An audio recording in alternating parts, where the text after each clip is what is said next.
And welcome back. Let me just set this up here. There we go. Mm-hmm. And next we're going to have Javon go. Yeah, okay. Well, All I guess right. I'll just go straight into the news that set the internet aflame.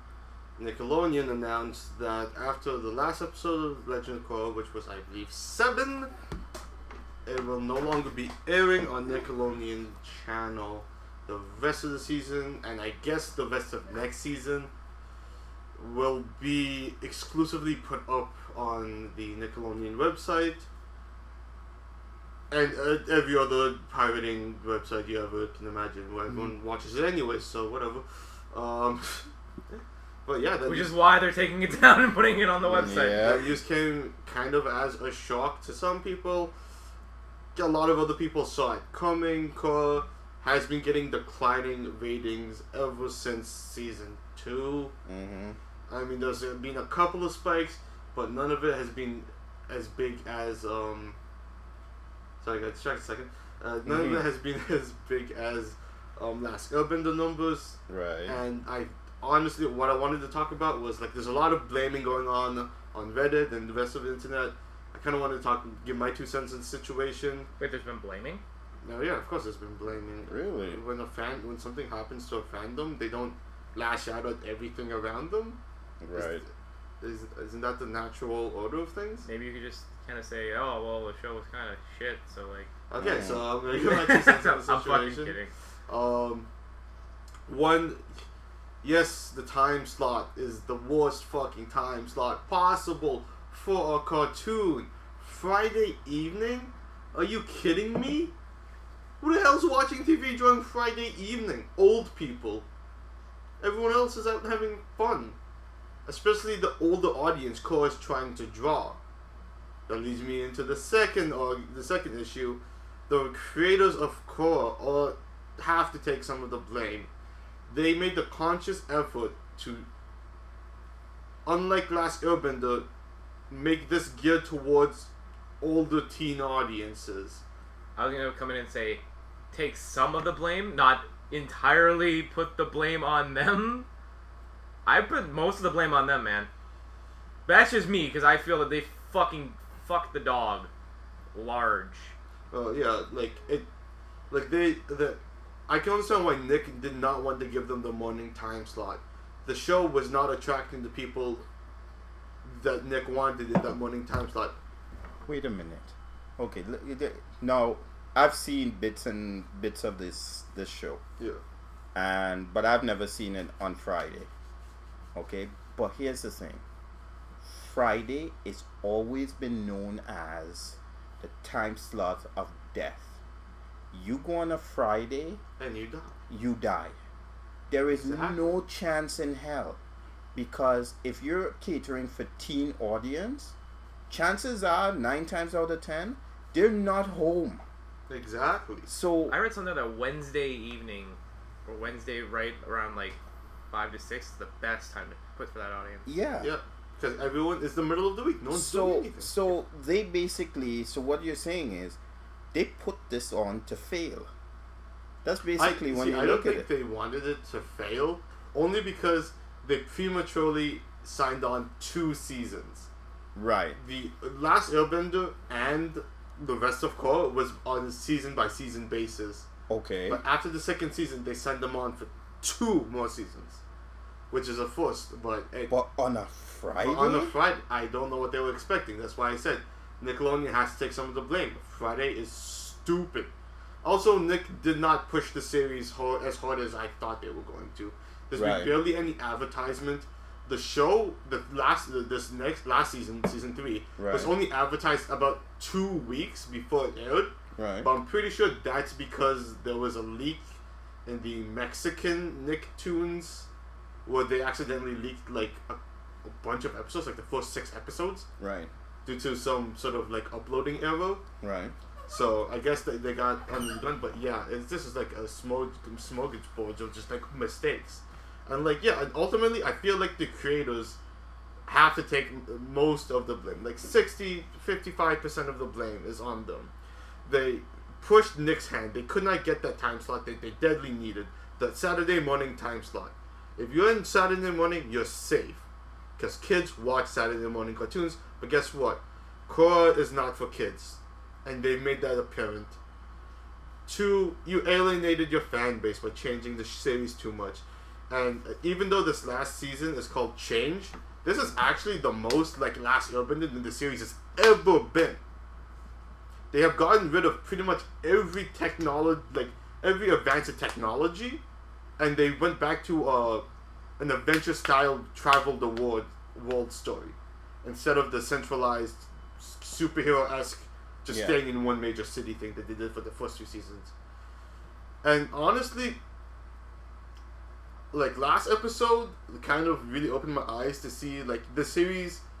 I can understand why they've lost almost half of their fans. There was the last episode wasn't bad, it was good by Korra standards, and within I guess the world of Korra and not the expanded world of Avatar, it was okay. But there was this fight scene, the main fight scene where like the villains of the series were fighting the good guys of the series. But unlike the rest of the series and all of Last Airbender, where all of the fights have resembled martial arts fights, they've just been, martial arts fights plus magic. Right. This one resembled a firefight. Really? Yeah, like the bad guys were in one like covered location and everyone was bending from cover. Chest high walls? Chest high, it was Gears of War pretty much. Oh my god! With fireballs instead of flamethrowers. Okay. For complete, understanding here, I haven't watched anything past, I think, midway through season 2. Well, I've watched all of it. I have only watched there because I think it was as soon as I saw like the water soldiers goose stepping, I was like, I'm done. Like that's it. I'm fucking done. Like, I can't take this anymore. And I haven't watched anything since. I've only been hearing things from you, which has made me not want to go back and watch it ever. Yeah, like I was a fan of Last Airbender because I was that age when it first came out. I was like at the tail end of like the 9 to 13 years that they wanted to do. Yeah, so I was like in grade school when it was in. I'll be the first to admit though, my nephew Zach got me watching it at my age, and I thought it was great. Yeah, it was an excellent series, but now excellent like this last fight, like it's just. I was drawn into it because like I love the wuxia style, like ancient Chinese art style. I like I love martial arts. But this last fight, it was literally a firefight. You could have given the characters guns and it would have been exactly the same thing. I literally just imagine Korra with Dom's beard just yelling, "Where's my wife?" It could have been a third-person shooter at this point. Yeah. Like all of the cliches were there. Like at one point in the fight, they're like, "We have to get on top of them and then airdrop down towards them. But to do that, Bullen, you have to make the shot. You have to take that shot. We need you to take that shot." And it was like, that's like something that happens in every bad action scene ever, in every bad action movie. We need you to take the shot. If you don't take the shot, the entire plan's ruined. It's so hack. Yeah. And it's like, you guys were doing excellent when you were doing the wuxia style, just crazy crouching tiger, hidden dragon fights with magic and stuff. And now you're gonna try to I don't know who they're trying to it feels so unorganized, so like these ideas are everywhere. It doesn't feel like there's a cohesive thing. It resembles more of Call of Duty than it did of like Karate Kid. It's You're reaching about 10 minutes. You're about 8:50. Okay, well, yeah. I mean, there was a bomb too. I mean, this is like the 4th explosive. I Korra got 20 kills and dropped the nuke. I am like losing patience with the series. I will watch it to its completion, especially now that it's only on the internet. I guess there's no excuse for me not to. Yeah. But yeah, honestly, I think you have to blame everyone at this point. Yeah. That's And, too bad though. Yeah. In good news, I guess it's bad news if you didn't know this. The Destiny beta just ended. The last 4 days, I believe, were open beta, so anyone with a 360, PS3, Xbox One or PS4 could have joined and played it, tried it out. And I gotta say, I am impressed. Calling me impressed. I was not following this game at all. Even though I am a fan of Bungie and a fan of the Halo series. I was following it before you were, and I don't like Halo at all. I was actually way more impressed and was following it since the beginning and watching the alpha and stuff like that, but not able to because my 360 is not, and I don't have an Xbox One. And you just got interested. I think this is the first. No, yeah, I got the beta. I heard the beta was out. I was like, damn, I gotta try it. I mean, I have an Xbox One. I have no game. All I'm playing is KI, so whatever. Mm-hmm. So I tried it out. Oh man, wow, woo, wow. When's it coming out officially? It's September. Whenever Halo usually comes out, September like 15th or something like that. Really? Yeah, Halo always comes out in September. So Bungie continue to release games in September. That's probably when they're just like, that's the quarter we need to get things out.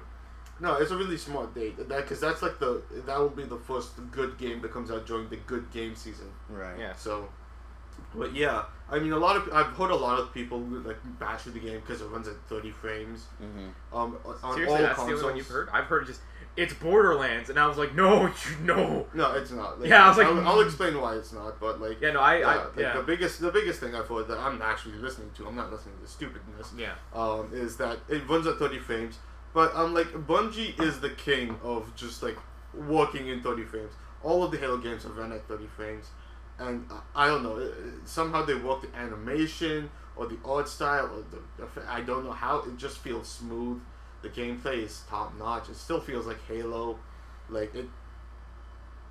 But like what they're trying to do with the series, with the entire genre of first person shooters, I think is a pretty grandstanding thing, and I think this is going to start a new trend, like they did with the release of Halo. Right. Because Borderlands is an action RPG a la Diablo mixed in with a first person shooter. Bungie has made Destiny a MMO mixed in with a first-person shooter, so it's MMO elements, and it honestly, I liked Borderlands 1. I was kind of getting tired of Borderlands by the time of Borderlands 2.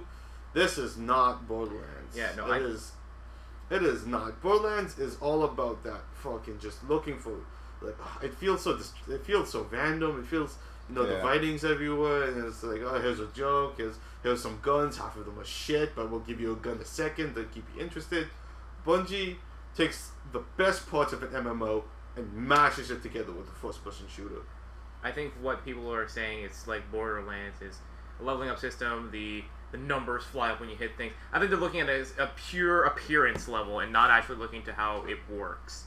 And that's the saddest thing to see. It has so much going on a deeper level that people are just like, oh, it's like Borderlands, and I'm like, oh no, but it's like so interesting though. Yeah, no, like it. That's what's sad. It's when you, I guess the visual style, I guess Borderlands just because you have like different guns and numbers pop out, but different guns and numbers pop up TF2, and that's not Borderlands, but whatever. But the way, like, all of the systems are amazing. I mean, the class system, there's 3 classes right now that I know of. I don't know if there's any more. What is it, the Titan?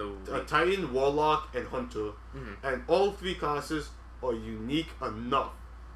That's the thing. You can't have traditional RPG classes that like have 5 different gameplay styles in the first-person shooter, because everyone's going to need to be able to shoot in first person. But they are unique enough that each one feels distinctive. And I love that. I played as all 3 classes.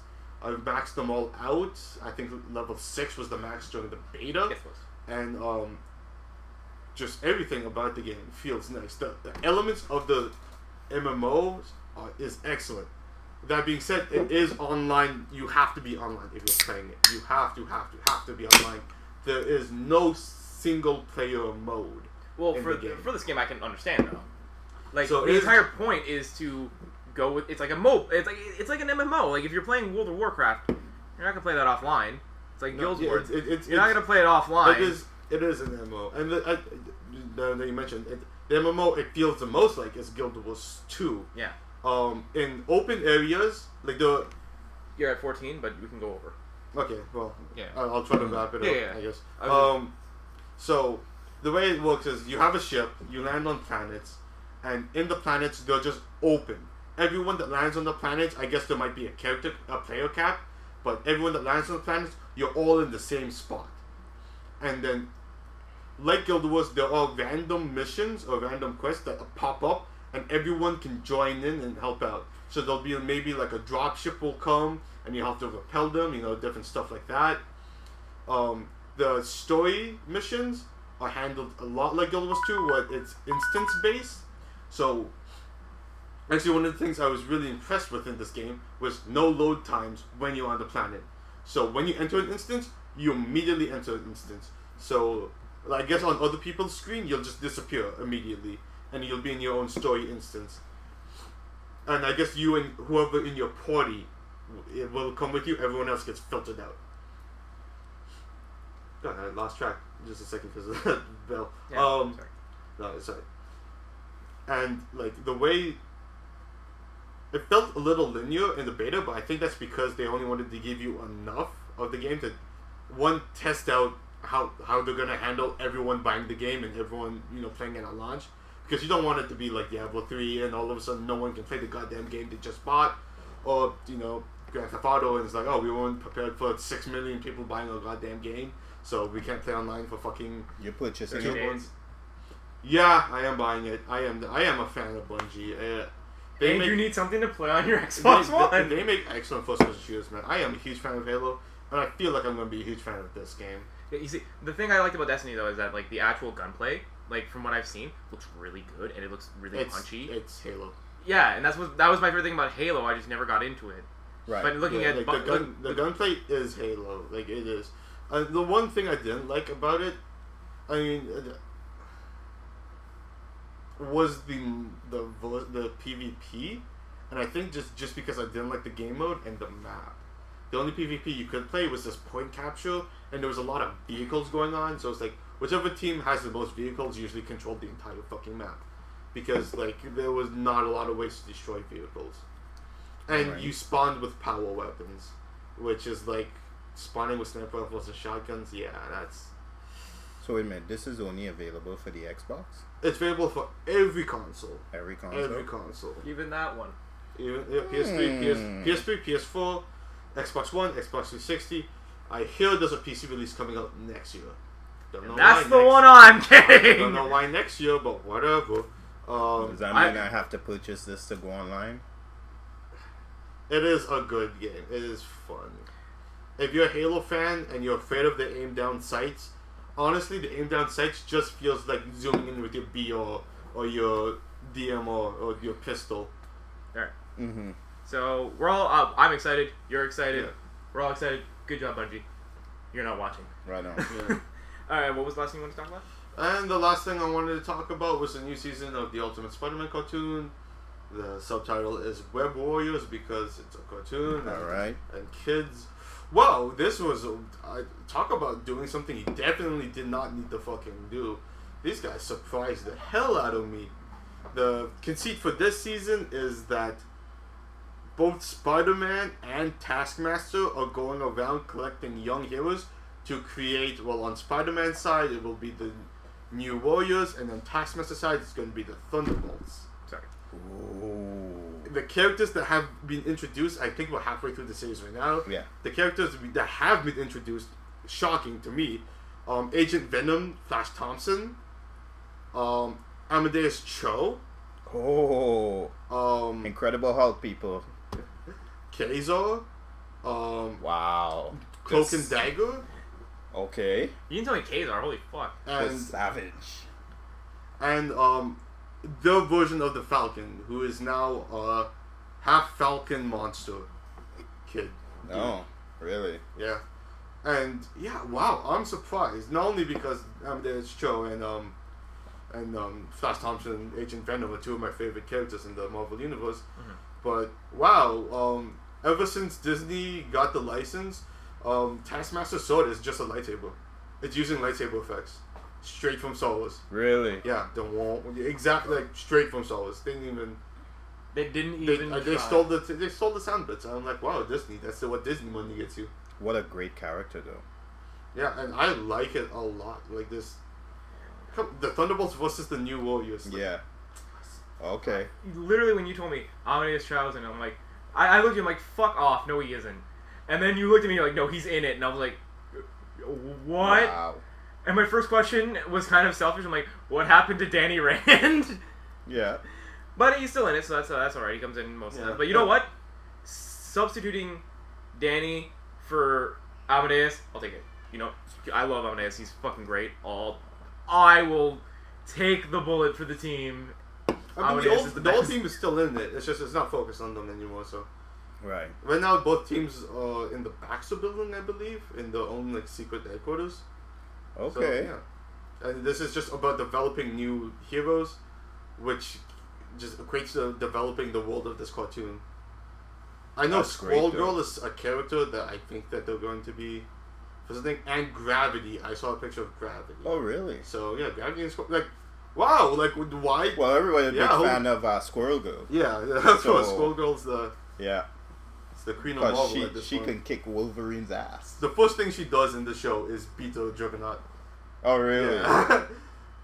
Is the Juggernaut on the floor like this and she's on there's- top of him? And there's just squirrels everywhere. Oh, yeah. I love the fact, man. It's like, yeah, piss me off. I'm calling everybody.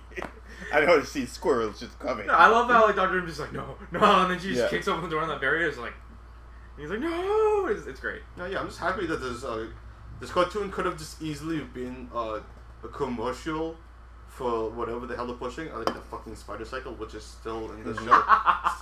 It's so stupid. Just watching this motorcycle drive on a web is the dumbest thing I've ever seen. I think it's really meant for marketing more than anything oh my else God. because So it's like, thank God I had. You know how you beat Taskmaster? Yeah. The fucking cycle. It's like, you can't copy my spider cycle. Ha ha! Buy it, kids. Pew, pew, pew, pew. Yeah, exactly. You laugh, but that I almost went forward. Like, Yeah. I only embellished a little bit. No, but I mean that's what it is. It's But like, I love that. hey, I would love to see like Taskmaster just like, oh yeah, just copies the motorcycle. I don't know if you guys remember Spider-Man Dune Buggy. You had one in the store. Yes. I remember seeing that. That's right. Why would Spider-Man ever? I guess you can't web in the desert though. No. That makes hell way more sense than the fucking motorcycle. He had a Dune Buggy in New York City. The weirdest Oh thing. yeah, Yeah. that's fucking. But, you know, I love how this cartoon is introducing kids to the lesser known Marvel characters, like Agent Venom, like Amadeus Child, like Gravity. Hopefully, will be appearing in the episode. Mhm. Yeah, Yeah. Cloak and Dagger. Like they don't need to, and they're doing it anyway. So you know. Right.